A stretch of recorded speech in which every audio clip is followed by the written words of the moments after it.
старинных русских дипломатических актах, относящихся к 16-17 столетиям, упоминается в горах по Тереку народ Мичкизы. Впоследствии, когда русские войска побывали за Тереком, появилось название чеченцев и кистов. Наконец, при более близком знакомстве с горцами восточной половины северного склона Кавказского хребта, мы узнали о существовании галгаев, глигвов, ингушей, карабулаков, назрановцев, ичкеринцев, ауховцев и многого множества других народов.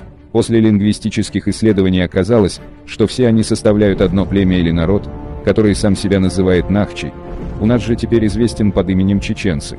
Все же приведенные выше названия означают или родовые подразделения этого народа, или заимствованы нами от названий селений, например, назрановцы и чеченцы, и местностей, например, ауховцы, ичкеринцы, или же, наконец, взяты у соседних народов.